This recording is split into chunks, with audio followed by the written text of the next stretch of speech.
Welcome into Jacket Sports Weekly for episode 8. Today we're going to be previewing the winter sports, and then we're also going to be giving our top 5 plays of October. So don't go anywhere. You're watching JSW. Welcome to JSW, WCTV's home for Waynesburg sports. Watch our analysts discuss fall, winter, and spring sports and cover topics such as athletes of the week, phenomenal plays, and intense games on a weekly basis. Tune in every Tuesday to hear what's going on with your favorite sports at Waynesburg University here on Jacket Sports Weekly. Where else would you want to be on? Where else would you rather be? Welcome back into Jacket Sports Weekly. I'm Joe Cirillo, and I'm joined by Meg Berry. We're going to be discussing some winter sports, and guess what?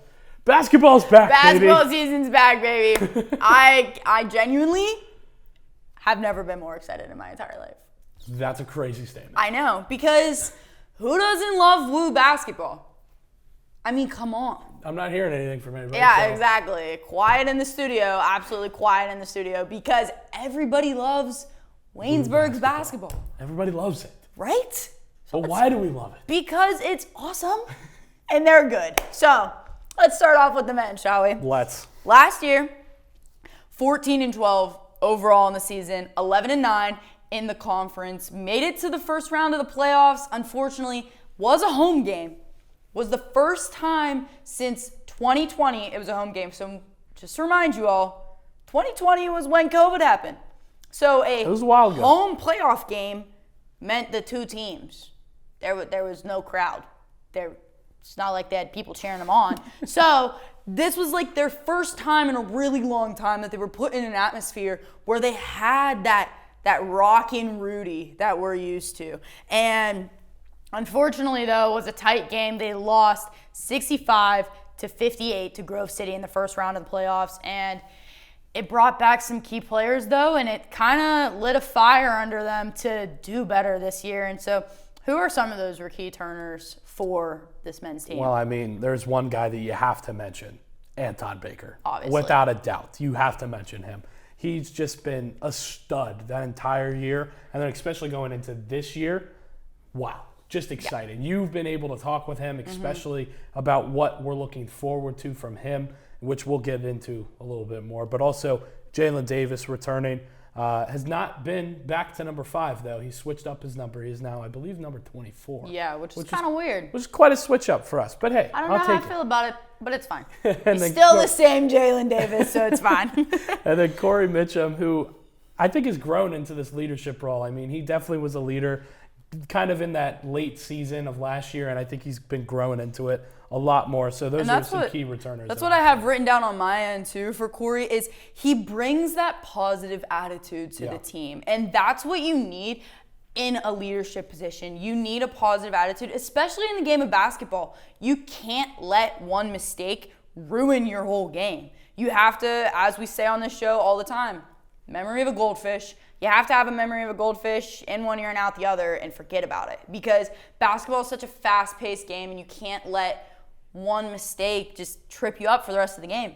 It's a long game. You got 40 minutes. Exactly. You can't let a 2-second mistake deficit you the whole time. But to add on to Anton Baker, I have had the opportunity to speak to him, and he said that he didn't know if he was going to come back for a 5th year, in all honesty. He didn't know if he wanted to get his MBA or even come back to school, but from some of the guys on the team, they were kind of like, dude, we need you. Like, we want to win this year. And that is the mindset that they're carrying into this season, is we want to win. Last year, we had the taste of playoffs. We were almost there. But we didn't succeed, and we don't want that feeling again. They've had that bad taste in their mouth, and they don't want to experience that again, especially for Anton Baker. His first 4 years leading up, not making the playoffs, barely having a record over 500, a losing season, and then his senior year making the playoffs, but not succeeding in the way that they wanted to. So you can tell there is a fire lit under them this year, and they want to do good. And just real quick before we head into what to see for their opening games and things of that nature, another athlete I want to add to this mix is a grad student from Teal. His name's Rayshad Hooper. His last name is Hooper. I mean, come on. Come on. So, Rayshad, he's here for the graduate program for athletic training. He was at Teal. Interesting. So, this team has played against him. Last year, Rayshad Hooper, his last name is Hooper. It's awesome. Gotta make that known. It's awesome. He had a double-double on Waynesburg last year when Teal played Waynesburg. He is an amazing athlete, and he's a big. He's huge. I've talked to him, and every time I talk to him, I'm 5'4". I'm like this.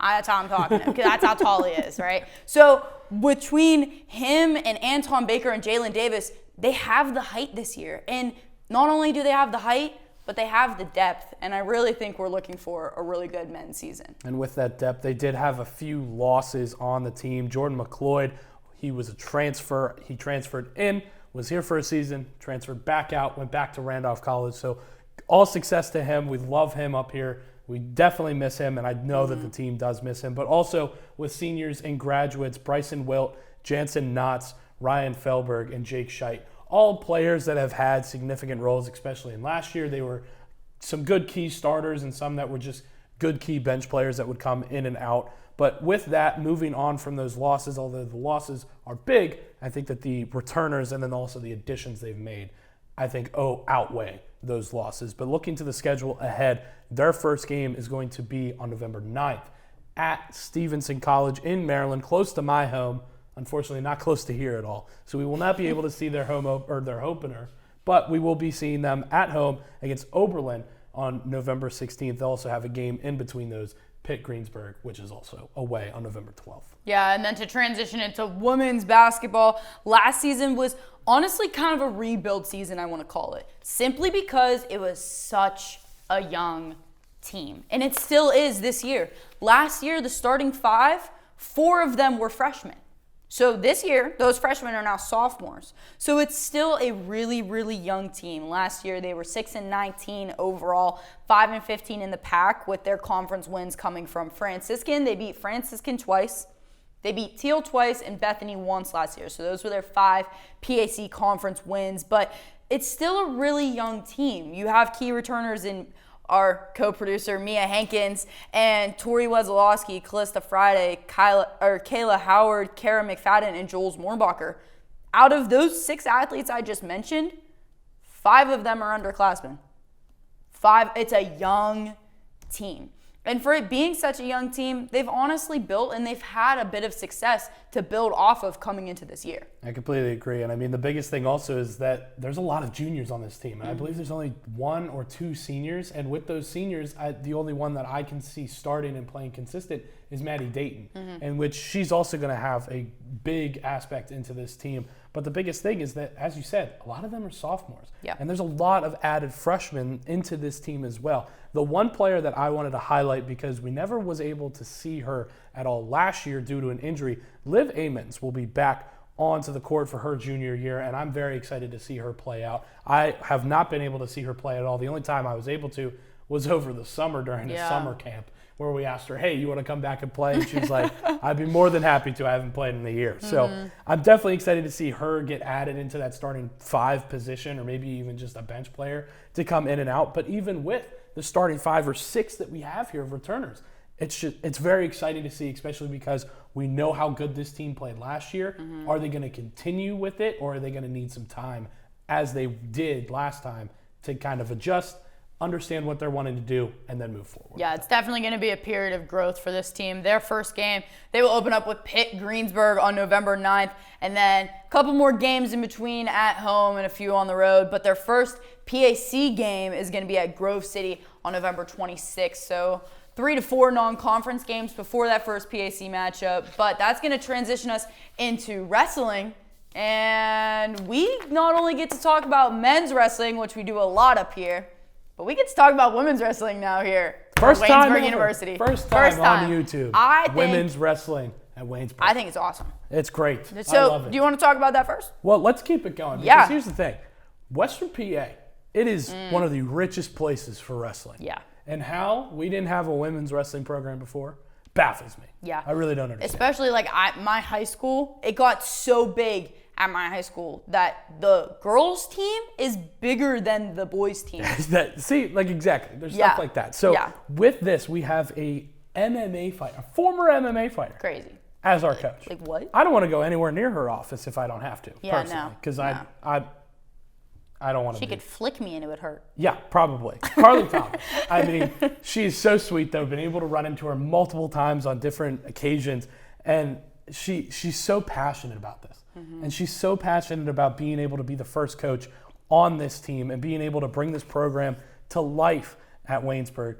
And it's one of the first times that we're going to be able to see women's wrestling within the President's Athletic Conference, in which there are schools looking to add this team in the future. No plans of it yet, but they are looking to add it. But the majority of this roster is freshmen. That's one of the big highlights of it. Only 2 out of the 8 are seniors and grad students. Michaela Baniaga is a grad student, and Lindsay Dammy is a senior as well. So a lot of growth to go through if they do need this.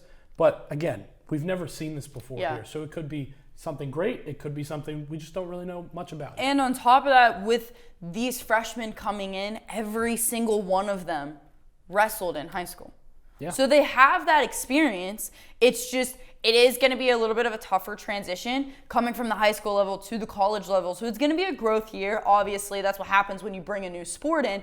But I can't see this being a bad first year for Carly Thomas and coaching this team and having a very young team. I think it's going to go great for her. So their first match is going to be November 3rd, so coming up very shortly, and it's going to be at East Stroudsburg Women's Open for the women's side of wrestling. Now on to the men's side of wrestling.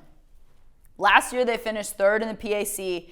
2 people on the team gathered a title. Colby Morris, who is no longer with us, he has graduated and moved on to things other than Waynesburg University. And Aiden Bishop, he won his title for the 197 weight class last year.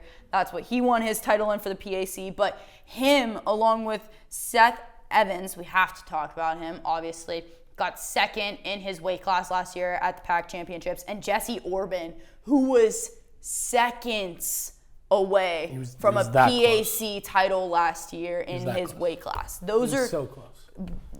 Those 2 and Aiden Bischoff are extremely important to this team this year. Yeah, they're extremely important. And just to highlight those losses that we do have, Colby Morris, as we talked about before, was a amazing athlete that we saw here, just not in wrestling, but in the entirety of Waynesburg. Yeah. He was such a sight to see. But then another one that I have highlighted, he didn't wrestle a whole lot due to some injuries and stuff, but he was a leader of this team. And Coach Aaron McKinney talked of him highly last year. Kyle Heinerman, he was a great leader for this team. He was able to motivate the guys in and out of the gym. So definitely having that leadership role vacated, I think, is going to be something to look for with this team. Is it going to be Seth Evans? Is it going to be Aiden Bischoff? Is it going to be Jesse Orban? Is it going to be someone we don't expect to take in that leadership role? So with that, especially with your hosting the PAC Championship, last time it was in Washington and Jefferson. This time it will be here at Waynesburg in the Rudy Marisa. That's not their top priority right now, but they're definitely looking forward to that. And they definitely want that home atmosphere. It's that comfort level. Exactly. You have that comfort level, especially with wrestling. You definitely need, a little bit of backup for you in the energetic side of it. So with that, the thing is, do you find that leadership role? Does everyone kind of just come together and it kind of goes that way? Either way, McKinney is very excited for this season. I was able to sit down with him before. He's very excited. A lot of the wrestlers, he said that this is probably one of the best off seasons they have had since he's been here. So I'm very excited to see what this team is going to continue to do. And on top of that, it's a young team. There's a lot of freshmen, a lot of people who've transferred in, and a lot of people who have just joined the team at the sophomore, junior level. So I do see, to answer your question, a little bit of Aiden Bischoff and Seth Evans as the seniors stepping into that leadership role. Especially within Aiden, you've already seen it within practices and some other team wrestle-offs that he stands up as that key factor for the team. But their first match is also coming up very soon, this Saturday, November 2nd, at the Ned McKinley Invitational. But that's going to do it for a preview at the Winter Sports. Up next is going to be Seth Adams with October's top 5 plays of the month.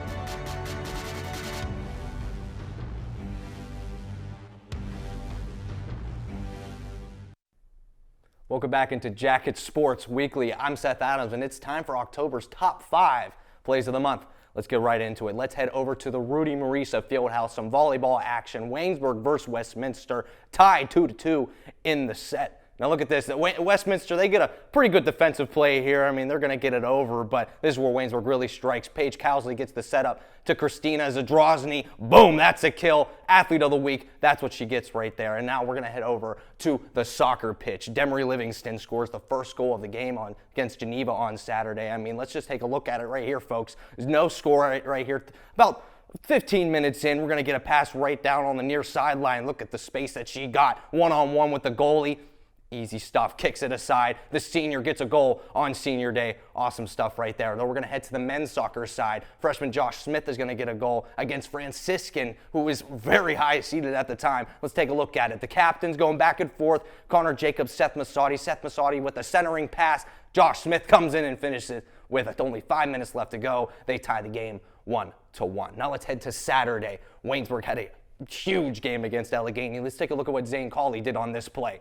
A little screen pass, boop, he's wide open, he's got space, he's gonna head towards the far sideline. He's gonna make one man miss, two man miss, and that man, he ain't gonna catch him. Zane Cawley goes all the way to the house for a 6. Awesome stuff from Zane Cawley, who was actually on Jacket Sports Weekly, so shout out Zane. Now let's head to play number 1, Tyler Richmond. Let's look at the score, 41-31, 2:44 left of the game. Sam Barber, dime, and he's just got wide open space. Tyler Richmond, athlete of the week, awesome stuff from our guys. But that's going to do it for us on Jacket Sports Weekly. Stay tuned for more content right here every week on our YouTube channel, and we'll see you next time.